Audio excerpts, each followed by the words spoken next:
What's going on, YouTube? Ledger here once again. This time at you again with some more Genshin Impact. And today we are going to talk about Dehya. I was actually going to talk about Sino because I did want to get some information on about him. But the fact of the matter is, Dehya's was hot right now. Dehya's was on my mind. So I'm going to talk about what's on my mind right now. I wanted to get some choice words out when it comes to my girl Dehya. All right, she's been under fire, and you know, I kind of want to throw my 2 cents in. At first, I was going to just have this be a whole rant because my first day playing with her, I'm not going to lie, I was upset, you know, because she was a little bit worse than I had thought she was going to be.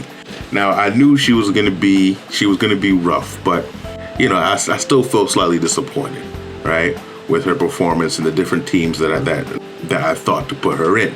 But I did find some light at the end of the tunnel, so I did want to share the bad things about Dehya and the good things about Dehya that I found. But what we're going to do is we're going to start with the bad, because I do want to get some things off my chest, right? And also first, what I want to touch on too is just the whole addressing the constant doom posting and the constant complaining about the doom posting in the community right now.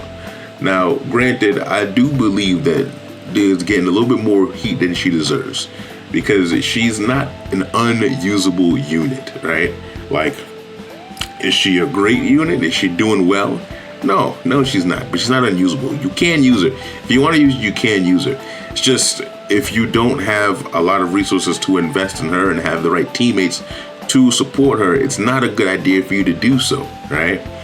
But it is not impossible. And I think that people, if you want to get Dehya, and you want her to do well, I think you owe it to yourself to understand why people think she's bad and why you can overcome that.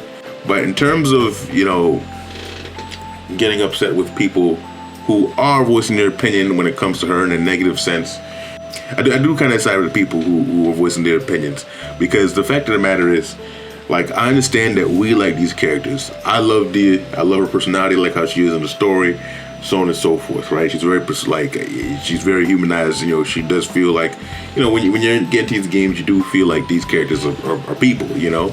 But the fact of the matter is, Hoyoverse is a business, and they're a business selling products, right? The game is a product, and the characters are the products, right? So, let's say if you go to McDonald's, right? And you want some fries, and you get your fries, and your fries are cold and stale. Are you just going to accept and say, hey, the fries are at a good price, so you really shouldn't complain about these fries? No, you go back, and you let them know, say, listen, these aren't good fries. They're cold and stale. Give me some good fries, right? I want my fries hot, you know? And that's kind of the same sense with this here. A lot of people are not pleased with the character, so they have that right to voice their opinion and to ask for more, right? To ask for what they wanted. You've dedicated either your money or your time into this game, and you were promised a certain product. You should be able to get that product that you wanted, right? I mean, granted, there's lines, there's limits, you know, there's being reasonable and so on and so forth. But I think stating your opinion is well within reason, right? But that's the thing. That's the thing I just wanted to get out there. But in terms of what I think about Dehya and what kind of ticked me off when it came to her, right? Because the fact of the matter is, like, she's a great design. She's one of my favorites. Even though she's not performing well, she's still one of my favorite characters because of how she looks and how she is in the story. But the fact of the matter is, her kit just isn't cutting it, right? And what do I mean by that, right?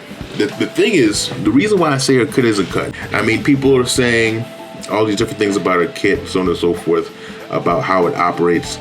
I don't think her kit itself is that bad, right? I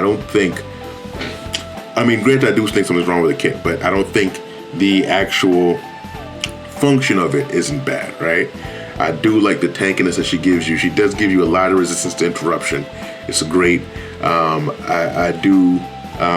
are ways to work around her E when it doesn't have all that, has to have 100% uptime. There are ways to work around it, so on and so forth, right? But I think just her main problem is just her damage, right? She's a character that is designed to deal damage, right? I know people saying she's a defensive unit, and she is, but the fact of the matter is her burst takes field time, and it takes enough field time to the point where she needs to be dealing damage, and she needs to earn her place on the field, right? And when you own your place on the field, that means you're doing damage or you're allowing your party to do lots of damage. Like, for example, Yae Miko takes up a good amount of field time sometimes, but in return, she is supplying loads of damage to the team and still supplying that damage while you have your main DPS on the field. D is not doing that, right? Her E-ticks are hitting like pebbles, and her punches are hitting like wet noodles, right? So that's the issue.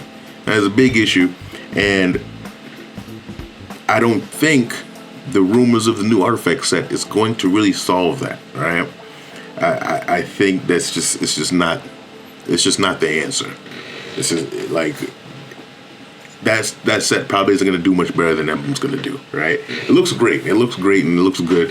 It's probably not going to do much better than Emblem's going to do. You know, I do think that her kit does need to be buffed.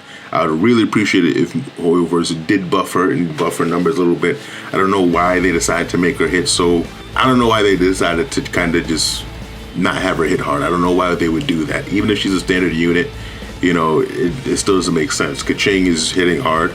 You know, Diluc can hit hard. Tenari is hitting hard. You know, so I don't see the issue here. And when it comes to allowing Dehya to hit hard just because she's a standard unit, right? So I do think that they need to do that. And because her lack of damage, it causes issues when I put her on the different team comps that I thought of. In the previous video, I made a team comp video where I talked about different teams she could be in. The teams I named on there are teams that she can work on. You know, I was right in terms of that. But the fact of the matter is that because she deals so little damage, it's that no matter what you do, she's not going to be the best option for that team, right? Somebody's going to do better. You want her to use in a Virgin team, Toma's going to do a better job. You want her to use her in a Hu Tao team, you know, Toma's going to still do a better job, you know. You want to use her in a Vate team with Child or Ayato, Zhang Lin's going to do a better job, right? And the fact of the matter is that these people are beating her out of 4 stars, you know. It's not good. I mean, I know Zhang Ling, but, you know, they're still 4 stars, right? Toma's beating her out, you know, and that's just not a good thing. You know, it's just not a good thing for a 5-star, especially one that you kind of had high hopes for. So I do think something needs to be done about that, right? Now, granted, those are some of the negatives about her. I mean, I do feel that in the future there will be ways to improve her damage. Hopefully so. I mean, they already have artifacts that are coming out. You know, her weapon is a good weapon.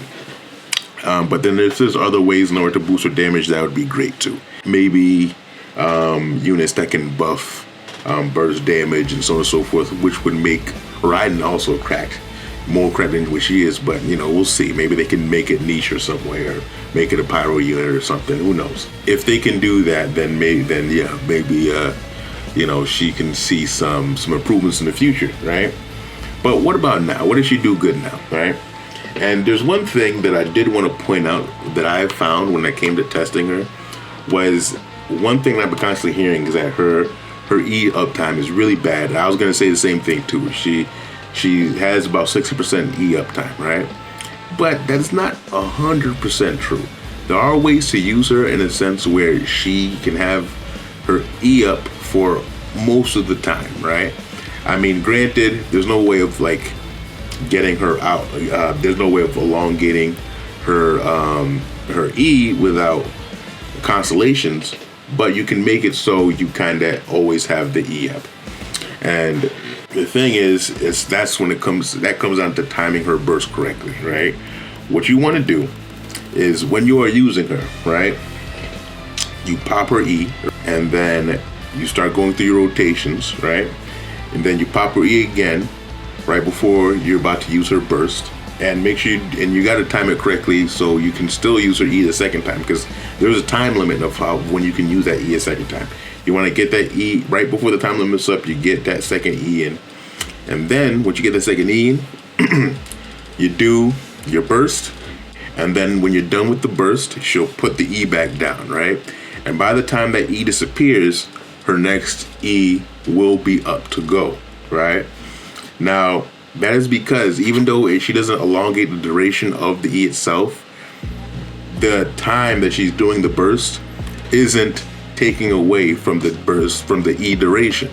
All right. So that is one way to kind of use her rotation to make her E be up 100% of the time. It works. I've done it many times. It's a good way to get around it there. So it took a little bit of testing for me to discover that, but yeah, that is one thing that she can do. That's the thing. But the only problem is the fact that means she has to use her burst. And if she has to use her burst, that means she needs to be able to deal damage while she's doing that burst, right? But how can you do it? Because the thing is, though, I did it. I beat Abyss with her as the main DPS. But the fact of the matter is, so granted, I am saying that she isn't a great unit. So the way to do this actually is going to take quite a bit of investment. You're going to need the good old Kazuo and Bennett, right? Now that matters, that comes down to if you have Kazuo and Bennett to help you out here. But Kazuo and Bennett is going to be able to solve that there for you. And once you have Kazuo and Bennett, you can put Ganyu in there, where she can get some melts in. You can do Mona, so she can get some good vapes in.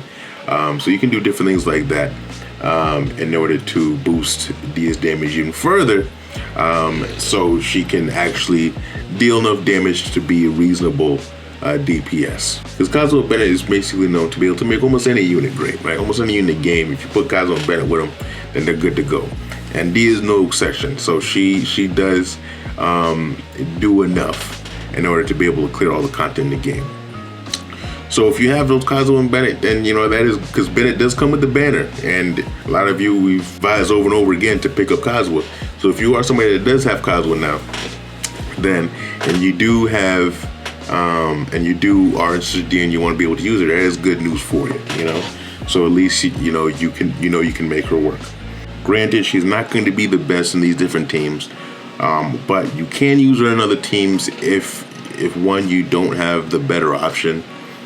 So if you don't have Toma in a VV Vape Hu Tao team, then you can use her if you don't have her, if you don't want to use anything, then you could use her with Ayato. You could do that. It is going to be less damage, but you can do it. And then my favorite team with her is putting her with Ganyu and having Ganyu get a couple melts off, but essentially having Dehya be the main damage dealer so she can get some melts off herself, right? And that and some of her punches can do a lot of damage when she's doing that. So even though I've named up some good things, I do want to make the message clear. Do not get Dehya unless you know what you're doing, right? If you are expecting Dehya if you're gonna get her and you're expecting her to carry you into the abyss and get you some 36 stars and such, don't do that. I did it. I'm a whale though. I am a whale, so I have all different types of options. I have all different types of avenues that I can do. I can have my second team clear faster so she can have all the time in the world to do what she needs to do. Granted, it's still possible in order to do it. I did it with Sino on one side and then her on the other. I've done it. I've done it in many different ways and such.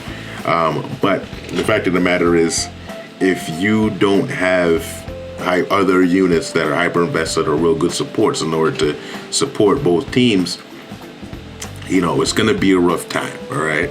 So unless you know what you are doing, unless you have good units to spare, do not expect her to carry you through the end game. All right. I want to make that clear. All right. But those are kind of thoughts I wanted to get out when it comes to Dehya. Let me know what you guys think. Have you guys tested her out? Are you guys pulling for her? Did you already pull for her? Or are you waiting, you're skipping for Baizu and Kave, who was information that's been coming out, has been leaking out here. So let me know what you guys think. Like the video if you like the content here, and comment your thoughts down below. Start a discussion, and so on and so forth. And subscribe if you want to get more content like this. All right, with that, I'll end it here. Legend out.